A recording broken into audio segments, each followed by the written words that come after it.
Hello everyone, welcome back to my channel. Today in this video, I'm going to enthrall you by sharing the deep-rooted knowledge in chemistry which was possessed by the ancient Egyptians. And a very good example to prove this is the process of mummification, which was invented and introduced to the world by ancient Egyptians. So, almost all of us must have watched the blockbuster movie The Mummy at least once. Have you ever wondered what a mummy is? Beyond it just being a fictional character walking from dead. And I, being a chemistry person and also interested deeply in archaeology, wanted to look into the chemistry behind it. So, I have made this video in an interesting way, hoping to give an answer to all our questions.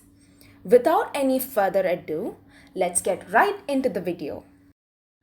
And please don't forget to hit the subscribe button and press the bell icon for more updates. So today I would like to give a brief introduction on mummification and its invention before looking into the chemistry involved. So gear up everyone, you are in for an adventure. So the topic for today is mummification, the chemistry in perpetuation of dead. We all know that the body of a person after his or her death undergoes a process called decomposition, which is driven by natural forces and agents, whereby the organs and complex molecules within the body break down into simple organic matter over time.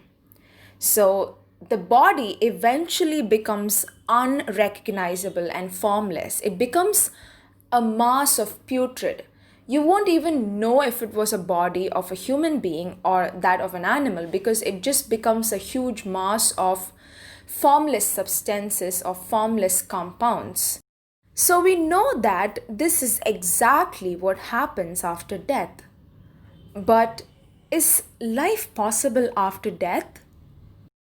If you haven't the slightest idea, then wait until I take you on a tour to Egypt. Is life possible after death? This is certainly a $1,000,000 question, I would say.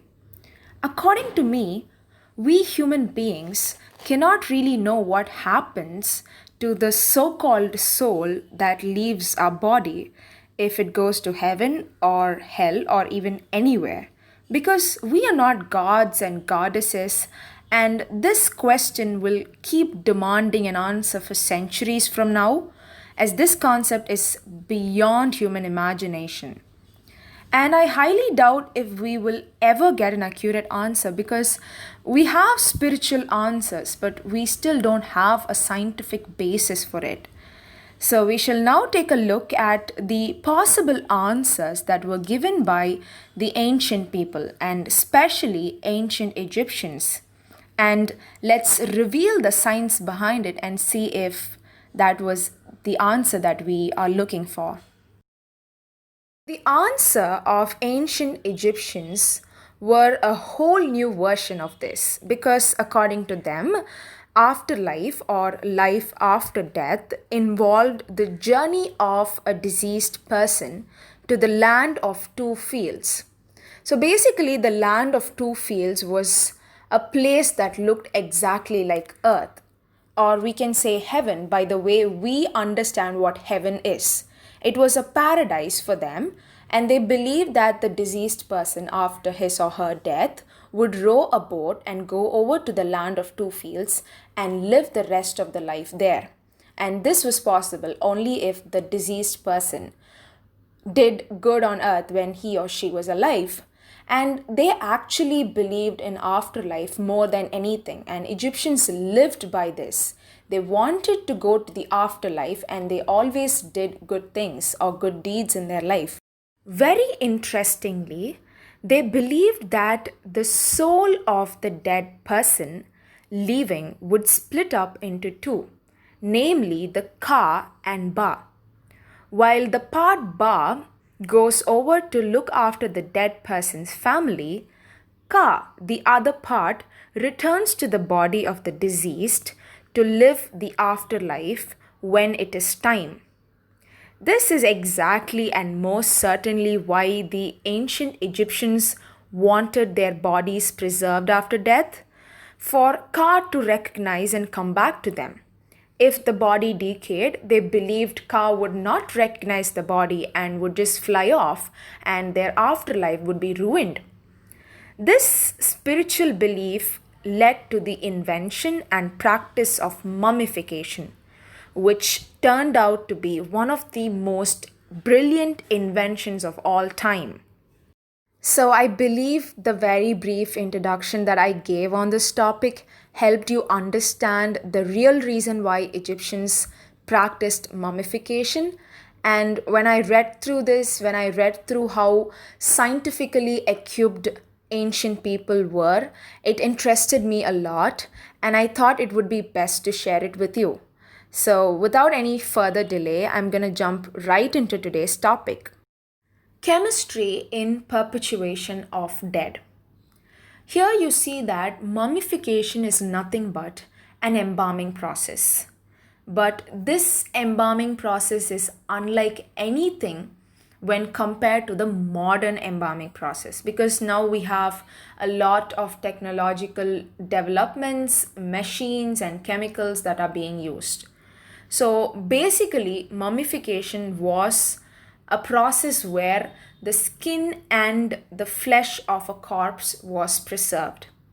And this process was also found to occur in nature due to very low temperatures, acids that can be found in bogs, and also because of dryness. This can be understood if you imagine a person falling into a bog and dying, or a dead person's body falling into a bog. So this body will totally be mummified naturally because of the acids present in the bog, and it will stop the body from decaying. Here are some of the pictures showing the mummified bodies of life forms in nature. This is not just true in the case of human beings, but also for other life forms. The first picture shows the mummified bodies of a small child and a lady.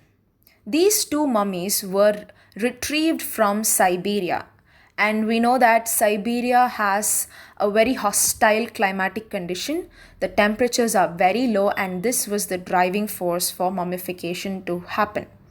And the second picture shows a mummified body of a person which was retrieved from a desert, and this mummification was probably due to dryness and the saltiness that was present in the air. Now let's take a look at the induced mummification process step by step. The mummification process took almost 70 days for completion, and special priests were assigned to work as embalmers, treating and wrapping the body.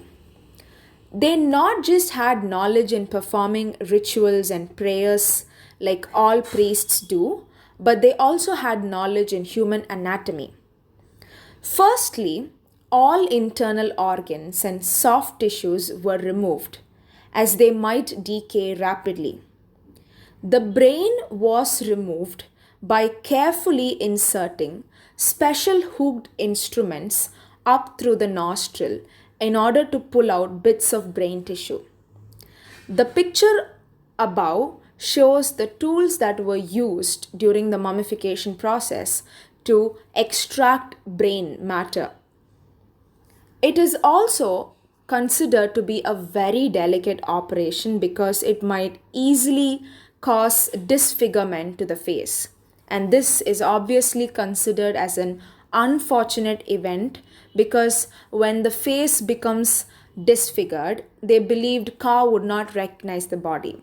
So when they performed this operation, they naturally took to caution while doing. The embalmers then removed the organs of the abdomen and chest through a cut usually made on the left side of the abdomen. This is also shown in the picture above.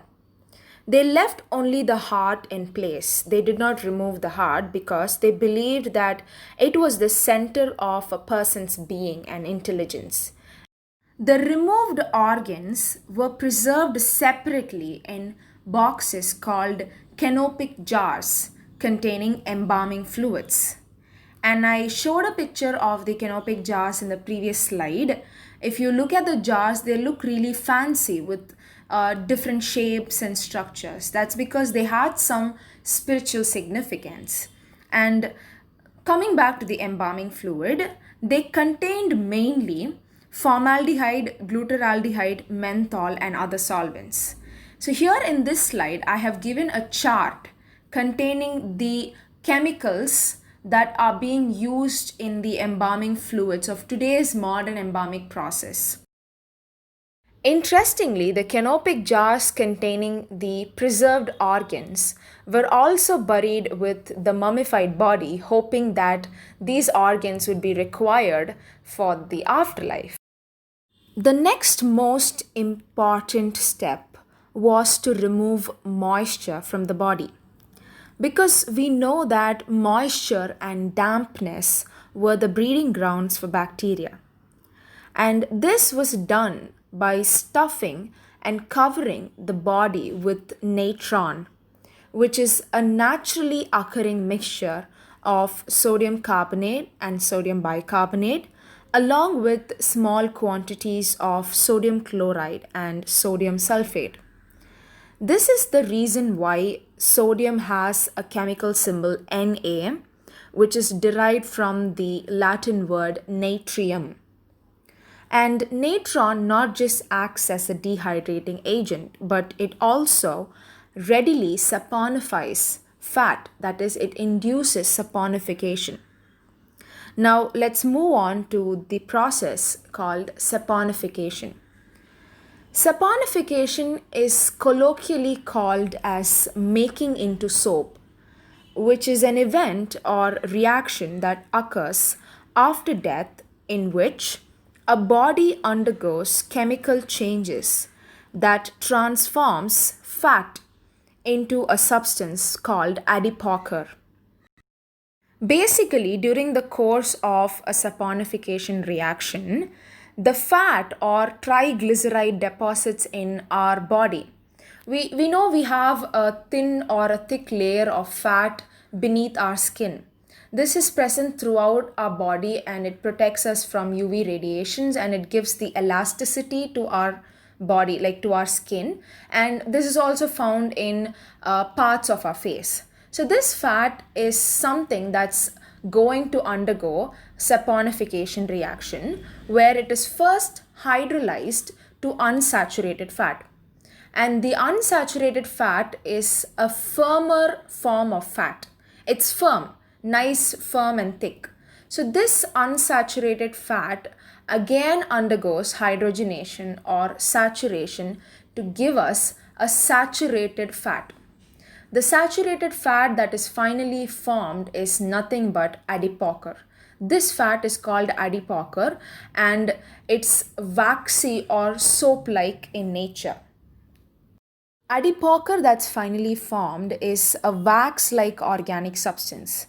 And this can also be called as corpse wax, grave wax, or mortuary wax. Upon its formation, putrefaction is replaced by a permanent firm cast of fatty tissues, internal organs, and face.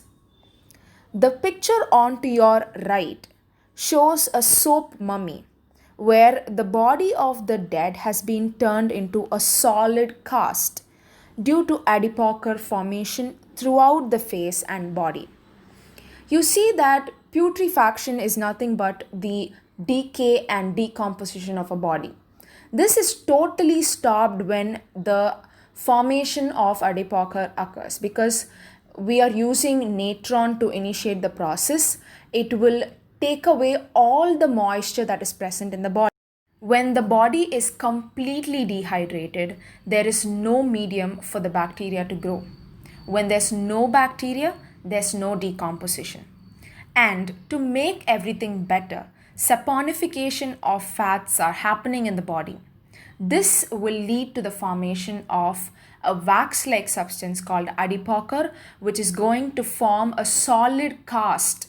It's going to fill up all the spaces, if not all spaces, most of the spaces in the body which was previously occupied by some organs will be filled by this waxy substance, and it will form a solid cast, and it will look like a soap. The body will look like a soap, or to say a wax doll. When you look at a wax doll, you see that there are no gaps or no spaces and no moisture. So the body is turned into a wax doll or a soap. Now, when you look at the picture onto your right, it shows a soap mummy where the body of the dead has been turned into a solid cast due to Adipocr formation throughout the body and face. Adipocr formation is also possible in natural mummification when bodies end up in water or soil with the right enzymes and alkalis. So you can understand the fat that's being turned into wax easily when you look at an example from our daily life. The vegetable oil, or any oil for that matter we use for cooking, is unsaturated in nature. And unsaturated fats are liquids in room temperature. This is why the oil that we have at home for cooking is a liquid in room temperature. And this unsaturated fat is harmless when the consumption is less. But you must have noticed the same oil which was once a liquid turning thick and syrupy over time. Like after multiple uses, it becomes syrupy and thick. This indicates saponification or saturation of fats. This saturated fat is very harmful to our body. Thus, generally, people are advised to use oil only once. And saponification is widely used to make soaps out of vegetable oil, and they follow this process. Here, in this reaction, we see that PUFA or polyunsaturated fatty acids present in oils are saturated over time to give us a saturated fatty acid, which is very harmful to our body. PUFA is a term you must have definitely come across from commercial ads. So that's the unsaturated form of fatty acid that is present in the oil. And the picture to the right shows the gradual formation of Adipocr from triglycerides. The next step was to make the mummies look lifelike. I told you that there are voids or spaces within the body which was occupied by organs. Since the organs are removed, there will be spaces that are unoccupied. Some small spaces will be filled by Adipocr, but the rest of the spaces will be unoccupied. In order to make the body look lifelike, you should fill the space with something so that it doesn't look sunken. So, these areas which are unoccupied are usually filled with either sawdust or linen pads. After this process is done, they move on to wrapping the mummies. The mummies were bandaged with linen, and after every single layer of wrapping, oils or resins or balms were applied, and the wrappings were made multiple times with nearly 100 yards of linen. Usually, cedar oil, which is an essential oil, is used as an insect repellent, and palm wine is used to clean the cavity in the body to prevent bacterial growth because of the alcoholic nature. Some compounds found in mummy wrappings include bitumen, which when dried forms a water-resistant proof. The use of bitumen is often linked to the black appearance of some mummies, but it can also be due to resin degradation. There are some pictures in this slide which shows blackened mummies over time. And finally, after all these processes are done, the priests wrapped the final cloth or shroud in place and secured it with linen strips. The mummy was complete. Now, when the mummy is complete and ready, it's made to rest in a coffin or sarcophagus and wait in the tombs built for it until a part of its soul, Ka, comes back to take it to the land of two fields for its afterlife. An interesting fact is that in the earlier times, only pharaohs and high priests were mummified, as they were the only ones who could afford this way too complex and advanced process, but not commoners. The kings and pharaohs who ascend the throne immediately order the servants to build and erect a tomb for them, as it will be ready by the end of his or her reign due to death, and the body would be mummified right away and placed inside. This was probably because erecting a tomb or building a pyramid took many years for completion in the ancient Egyptian time. This was the idea about afterlife that the Egyptians had. We don't know if we should completely believe their theory of going to the land of two fields, the soul carrying the body. All of this sounds unbelievable, and we don't know if it's true or false. So I'm not going to debate about it because it's a very controversial topic. So, yeah, that's it. This is how a corpse is turned into a mummy. And I hope you all understood the chemistry in perpetuation of dead. Actually, in today's world, mummification is replaced by embalming processes, where several other chemicals are used, as I already told you. If possible, I'll cover embalming process in my future videos. And don't forget that dressing up as a mummy for Halloween is easy. Actually, becoming one is a little more complicated. Not just mummification, but there are so many other amazing inventions by ancient Egyptians that I will be covering in my future videos. And thank you so much for watching my videos. I hope you had fun learning.